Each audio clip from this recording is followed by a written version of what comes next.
बिस्मिल्लाहिर्रहमानिर्रहीम। अस्सलाम वालेकुम नाज़रीन, आप यूट्यूब चैनल देख रहे हैं। मैं इमरान खान हूँ। अभी जब आप ये वीलॉग देख रहे हैं, मैं सुबह के वक्त ये रिकॉर्ड कर रहा हूँ और आज जो है वो तारीख़ है 25 और सुबह के वक्त आप ये वीलॉग देख रहे हैं। तो आज दो डेवलपमेंट अभी होने वाली हैं थोड़ी देर में, या इस वक्त हो रही हैं जब आप ये सुन रहे हैं, या हो चुकी हैं।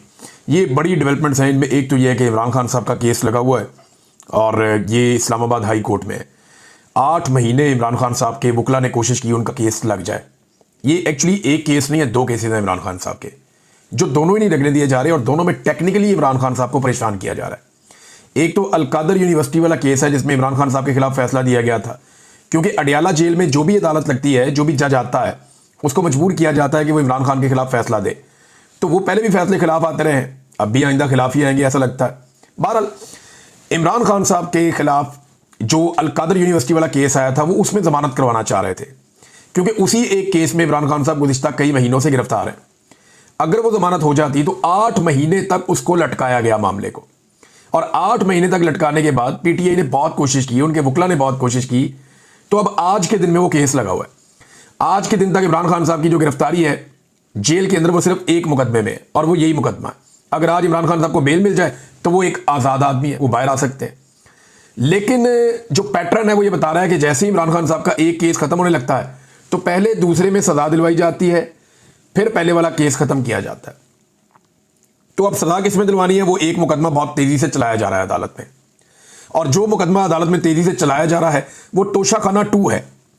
तोशाखाना के साथ 2 क्यों लगता है, जरा कभी आपने ये सोचा है? मामला ये है कि ये इमरान खान साहब पे तोशाखाना के हवाले से पहले 2 मुकदमा पहले चलाए जा चुके हैं। अब ये एक और मुकदमा है जो इमरान खान साहब के ऊपर तोशाखाना के हवाले से चलाया जा रहा है। यानी एक ही नौयत का मुकदमा है, उसको अलग अलग करके अलग अलग अदालतों में लगा के अलग अलग सजाएं दिलवाई जा रही हैं, ताकि मैक्सिमम टाइम इमरान खान साहब को जेल के अंदर रखा जा सके। इमरान खान साहब ने इसमें भी एक अपील दायर की हुई है कि जनाब ये रोका जाए ट्रायल, और ये ट्रायल नहीं हो सकता। बरियत की इमरान खान साहब ने दरखास्त दी हुई है, लेकिन वो भी केस नहीं लग रहा। अच्छा, वो केस ना लगने के पीछे भी एक लंबी कहानी है जो काफी अरसे से चल रही है। थोड़ा सा आपको उसके बारे में बता देता हूं। साकिब बशीर साहब ने उसको बड़ा अच्छे तरीके से एलेबोरेट किया है। बड़े सीनियर कोर्ट रिपोर्टर हैं, जिन लोगों से मैं कोर्ट के मामला सीखता हूं उनमें एक साकिब बशीर साहब भी हैं, बड़े मेहरबान है। मैं कभी कभी फ़ोन कर लेता हूं, उनकी मेहरबानी, वो चीज़ें बता देते हैं। वो ये कहते हैं, और उनके लिए भी हैरान कौन है, वो कहते हैं ये भी एक क्लासिकल केस है जिसमें तोशाखाना 2 केस ट्रायल के शुरू में ही एक बरियत की दरखास्त इमरान खान साहब की जानिब से इस साल 15 जनवरी के लगभग दायर हो गई थी। आज 24 सितंबर तक 0 पर यह केस खड़ा है। यानी 24 सितंबर हो गया, 15 जनवरी से लेकर लगभग 9 माह हो गए हैं और इमरान खान साहब का केस नहीं लग रहा। जस्टिस इनाम अमीन मिनहास सुन रहे हैं ये केस, और किस्सा कुछ ऐसे हुआ कि ये केस लगा था सबसे पहले मियां गुल हसन औरंगजेब के सामने। उन्होंने कहा कि इसके ऊपर जो एतराज है वो खत्म किए जाएं। तो 20 जनवरी को ये जस्टिस इनाम अमीन मिनहास एडिशनल जज बन गए। फिर एतराज जब खत्म हुए तो ये केस जाना तो वापस चाहिए था उसी जज के पास जिसके पास पहले लगा हुआ था, क्योंकि उन्होंने तो कहा था एतराज खत्म करवा ले और वापस यहीं पे ले एतराज खत्म करके। लेकिन हुआ यह कि जब केस के एतराज खत्म हुए तो ये केस बजाय इसके लगता जस्टिस मियां गुल हसन औरंगजेब साहब के पास, ये चीफ जस्टिस आमिर फारूक साहब ने, जो नए जज आए थे, कच्चे जज यानी एडिशनल जज, उनके सामने 23 जनवरी को ये केस लगा दिया, और तब से लेकर अब तक ये केस सुना ही नहीं जा रहा। अब ये मामला, मैं और भी इसमें बहुत सारी चीजें बता सकता हूं, लेकिन इसको यहां रोक लें। तो ये केस इसलिए नहीं सुना जा रहा कि वहां पे भी इमरान खान साहब तोशाखाना 2 में फारिग होते हैं, और यहां इमरान खान साहब जो हैं वो अलकादर में भी फारिग होते हैं। तो अगर ये 2 केस उड़ जाते हैं तो इमरान खान साहब को फिर अंदर रखना सिर्फ 9 मई का कोई मुकदमा बना के मुमकिन होगा, और 9 मई के मुकदमे में सुप्रीम कोर्ट ऑफ पाकिस्तान पहले ही कह चुकी है कि इमरान खान तो गिरफ्तार थे अंदर से, और उन्होंने सुप्रीम कोर्ट के अंदर खड़े होकर कहा कि ये जो कुछ भी हुआ बाहर, ये अच्छा नहीं हुआ। उन्होंने उसके ऊपर अफसोस का इजहार किया इमरान खान साहब ने, और ये उस रिएक्शन के नतीजे में हुआ जो इलीगल एक्शन किया गया था रेंजर्स की जानिब से इस्लामाबाद हाई कोर्ट में। ये है टोटल कहानी। अब आज अदालत में क्या होने जा रहा है जाकर देख लेते हैं। 11:30 बजे अदालत में पहुंचेंगे सब लोग, कोर्ट रूम नंबर 1 में, जहां chief justice Islamabad high court और दीगर लोग ये सुनेंगे। इमरान खान साहब ने इसी चीफ जस्टिस के बारे में कहा कि इन्हें 3rd अंपायर बनाना चाहिए। अगर पाकिस्तान ने मैच जीतना है तो आसिम मुनीर को और मोहसिन नकवी को ओपनर भेजो, कादी फायद ईसा को और सिकंदर सुल्तान राजा को अंपायर बनाओ, और 3rd अंपायर लगाओ जस्टिस जोगर को, जो केस ही नहीं लगने देते। भारत देखते हैं इमरान खान साहब की अपील में आज अदालत में क्या होता है। बड़ी तादाद में पाकिस्तान तहरीक इंसाफ के अरकान असम्बली वहां पहुंचे, इसका बंदोबस्त किया जा रहा है। देखते हैं कौन पहुंचता है कौन नहीं पहुंचता।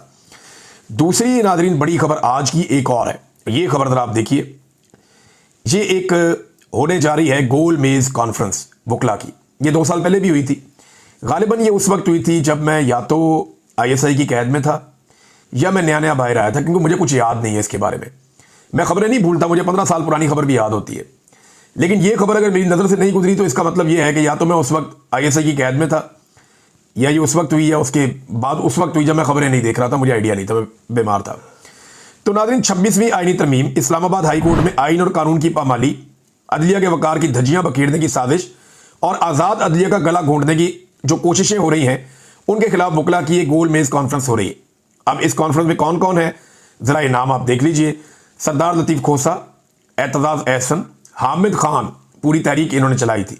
ये साबिक सुप्रीम कोर्ट बार एसोसिएशन के सदर हैं, और इसके बाद सुप्रीम कोर्ट बार एसोसिएशन के साबिक सदर एतजाज़ एहसन भी हैं।